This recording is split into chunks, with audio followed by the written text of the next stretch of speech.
Very good morning students. आज का हमारा टॉपिक है कंपाउंड माइक्रोस्कोप। देखो सिंपल माइक्रोस्कोप हम कर चुके हैं। जो सिंपल माइक्रोस्कोप है उसके अंदर क्या होता था, एक कन्वर्जिंग लेंस था और एक वर्चुअल इमेज वहाँ पे बनती थी। लेकिन जो आपका कंपाउंड माइक्रोस्कोप है इसके अंदर हम टू लेंसेज का यूज करते हैं। देखो माइक्रोस्कोप चाहे आपका कोई सा भी हो, चाहे सिंपल हो चाहे आपका कंपाउंड हो, माइक्रोस्कोप का यूज़ करते हैं हम टीनी ऑब्जेक्ट्स को लार्ज मैग्नीफिकेशन के लिए। ओके, तो ये compound microscope is an optical instrument used for observing highly magnified images of the tiny objects. अब यहाँ देखो हमने टू कन्वर्जिंग लेंस यूज कर रखे हैं, तो इसका मतलब इस तरीके का जब हम सेटअप यूज करते हैं तो वहाँ उसकी मैग्नीफिकेशन पावर क्या हो जाती है, ज़्यादा हो जाती है। ठीक है, तो इसका मतलब हमारा जो सिंपल माइक्रोस्कोप है उसकी हमारी जो मैग्नीफाइंग पावर है वो लेस होगी हमारे कंपाउंड माइक्रोस्कोप से। तो देखो इसके अंदर हमें दो ऑब्जेक्टिव लेंस है, दो लेंस है, एक ऑब्जेक्टिव है और एक आई लेंस है। Both are the convex lenses. ठीक है, अब यहाँ पे देखो एक की तो फोकल लेंथ क्या है, कम है, और एक की फोकल लेंथ क्या है, ज़्यादा है। ठीक है, अब यहाँ देखो हम इसकी मान लेते हैं F note is the focal length of the objective lens and F E is the focal length of the eye lens. हमने ऑब्जेक्ट को यहाँ रख रखा है बियॉन्ड द एफ नोट। तो यहाँ पे हमने कोई ऑब्जेक्ट ए बी को प्लेस किया। अब यहाँ से वही है जो हम पहले करते हैं नॉर्मली, जब हम parallel to the principal axis fall करेंगे तो after the crossing the lens it passes through. तब ध्यान रखना ये हमारा एफ ई से पास आउट नहीं होगा। ठीक है, क्योंकि एफ ई इस तक किसकी फोकल लेंथ है, ये आई लेंस की फोकल लेंथ है। ठीक है, तो यहाँ से इस फोकस से जो ऑब्जेक्टिव लेंस का सेकंड फोकस है इसको एफ नोट ही ले लेते हैं। यहाँ से वो क्या हो जाएगा, सेकंड वाले से पास आउट हो जाएगी। ठीक है, तो ये हमारी क्या है, एक रे है। उसके बाद देखो जो ऑप्टिकल सेंटर से पास आउट होगी तो वो वहीं से निकल कर चली जाएगी, तो सेकंड रे हमारी क्या हो जाएगी, ये वाली हो जाएगी। ठीक है, और आगे यदि हम इसको एक्सटेंड करते हैं तो इस पॉइंट के ऊपर दोनों मीट कर जाती है। तो इस पॉइंट के ऊपर हमारी क्या बन जाएगी, एक इमेज बन जाएगी। अब आप यहाँ देखोगे ये इमेज कैसी बनी आपकी, रियल एंड इन्वर्टेड। ओके, ठीक है, मतलब जब हमने कोई रे है इसमें से पास आउट की, कोई ऑब्जेक्टिव लेंस लिया हमने, वहाँ से क्या किया, जो parallel to the principal axis है उसे फोल्ड के ऑप्टिकल सेंटर से, मतलब ऑब्जेक्टिव लेंस के कोरोस्पोंडिंग हमने इमेज बना ली A dash B dash. Image बन गई हमारी A dash B dash corresponding to the objective lens. अब आप यहाँ से देख सकते हो फर्दर, देखो ये जो इमेज है वो आई लेंस की तरह क्या करेगी, ऑब्जेक्ट का काम करेगी। तो A dash B dash act as a object for the eye lens. Okay, ये इसकी ऑप्टिक एक्सिस होती है।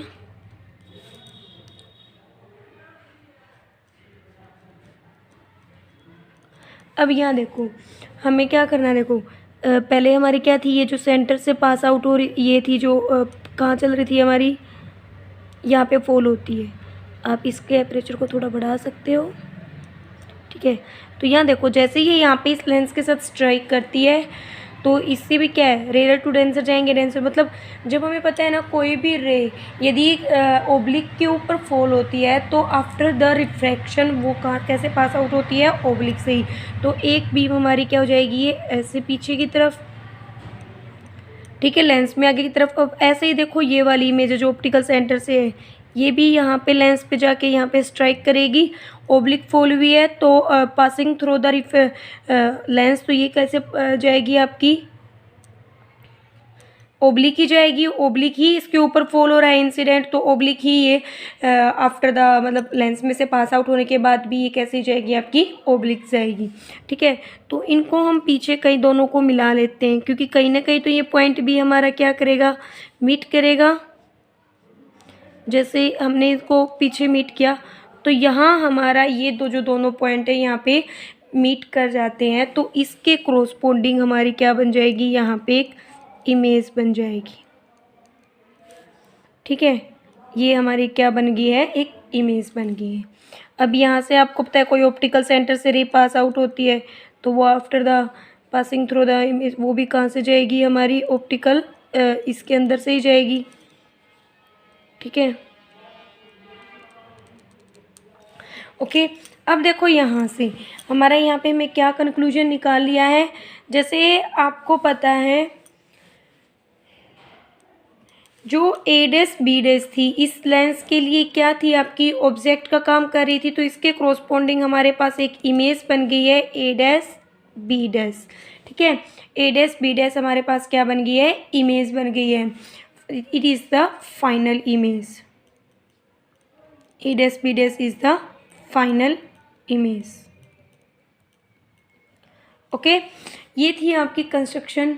उसके बाद देखो मैग्नीफाइंग पावर, मैग्नीफाइंग पावर की हमने डेफिनेशन पढ़ी थी, ratio of the angle subtend.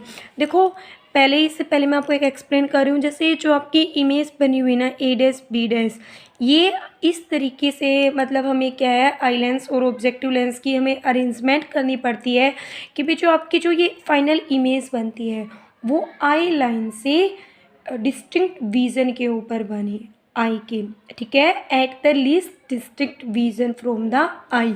अब लेट कर लेते हैं, जैसे कि हमारी अरेंजमेंट के कोरोस्पोंडिंग जो ए डैश बी डैश है ये डी डिस्टेंस पे बनी है। D is the distance of least distance of distinct vision.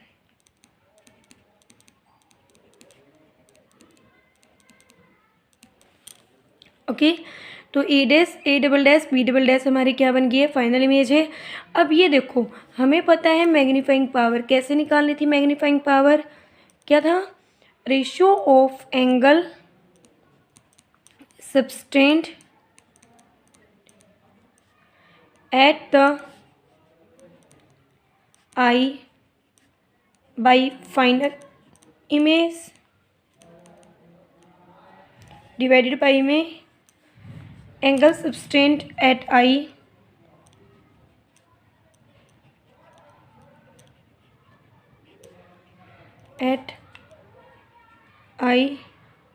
By object when both image and object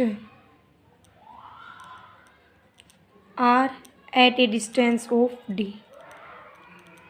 distance D, D हमने कौन सी डिस्टेंस ले रखी है, at the distinct vision. Okay, उसके बाद देखो मैग्नीफिकेशन। अब हमने क्या निकालना है मैग्नीफिकेशन के अंदर, आपको निकालना है ऑब्जेक्ट का और इमेज ने आप आई के ऊपर कितना आपका क्या बना है लेंस। अब देखो इमेज हमारी क्या है, ये है।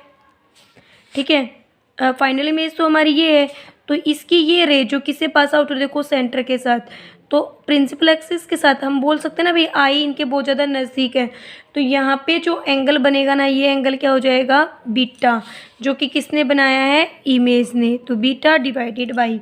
अब ऑब्जेक्ट डिस्टिंक्ट विजन पे होना चाहिए, तो हम ऑब्जेक्ट को देखो यही इसकी क्या हाइट है, तो इतना ही अमाउंट को हम क्या कर लेते हैं, उसको यहाँ पे सबटेंड कर लेते हैं ऑब्जेक्ट को।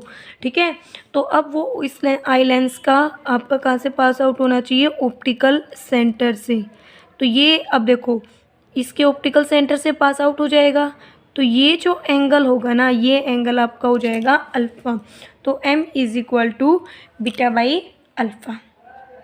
ओके, मैग्नीफाइंग पावर का बस आपको ये ध्यान रखना है कि भी ऑब्जेक्ट और जो इमेज है दोनों के दोनों कहाँ पे होनी चाहिए आपकी, eight the least distance of distinct vision, मतलब कि हम जैसे हमारे क्वेश्चन के अंदर में इसको क्या माना हुआ है, डी। ठीक है, अब उसके बाद देखो हमें पता है जब एंगल स्मॉल होते हैं तो टेंजेंट बीटा को बीटा से डिनोट कर देते हैं, अल्फ़ा को टेंजेंट अल्फ़ा से। ठीक है, जो प्रीवियस लेक्चर के अंदर हम कर चुके हैं कैसे हम क्या बीटा को टेंजेंट बीटा कर सकते हैं और अल्फ़ा को टेंजेंट अल्फ़ा। अब ट्रायंगल देखो, टेंजेंट बीटा हमारा यहाँ है, तो इसके लिए हमें कौन सी ट्रायंगल लेनी पड़ेगी, A double dash B double dash C2। कौन सा triangle, A double dash B double dash C two, क्योंकि बीटा एंगल हमारे यहाँ पे बना है तो टेंजेंट बीटा हो जाएगा परपेंडिकुलर बाय बेस। परपेंडिकुलर आपका कितना है, A dash A double dash B double dash divided by base. Base आपका देखो ये होगा यहाँ से यहाँ तक का, तो C two B double dash. Okay, अब ट्रायंगल देखो हमें अल्फ़ा चाहिए, तो ट्रायंगल अल्फ़ा के लिए हम क्या लेंगे, ये तो बी डबल डैश पॉइंट है, इसको ए वन नाम दे दो ऊपर वाले पॉइंट को, तो triangle A one B double dash, ये वाली triangle A one B double dash C two. तो टेंजेंट अल्फ़ा आपका हो जाएगा यहाँ से, परपेंडिकुलर कितना आपका वही A one B dash divided by ये आपका कितना है, बेस है C two B double dash.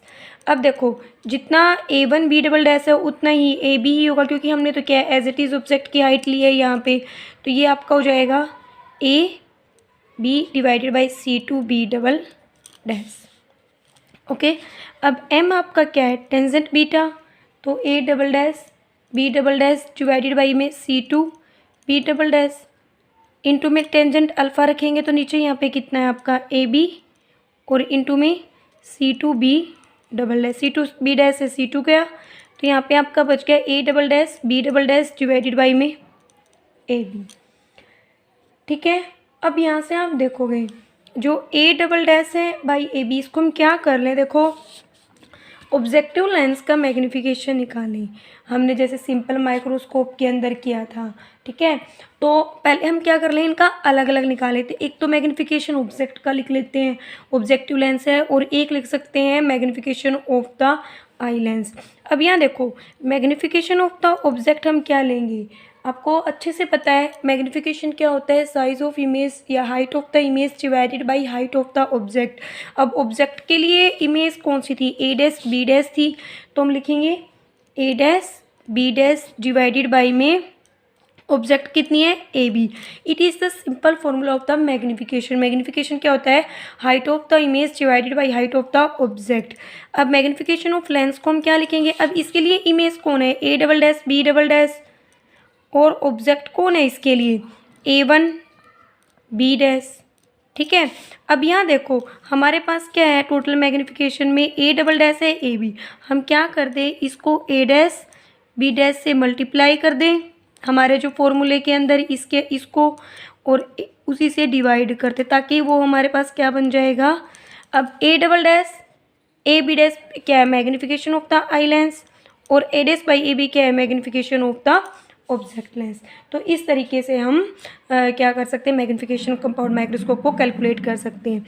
अब सिंपल माइक्रोस्कोप के अंदर क्या था आपका, वहाँ पे हम कर सकते हैं सिंपल माइक्रोफिकेशन में आपका magnification of the eye lens हमारा हमने लिखा था 1 प्लस में डी बाई में focal length of the eye lens. ठीक है, अब देखो मैग्नीफिकेशन आई लेंस का तो पता है, ऑब्जेक्ट लेंस का हमें क्या पता है, देखो A dash B dash by A B.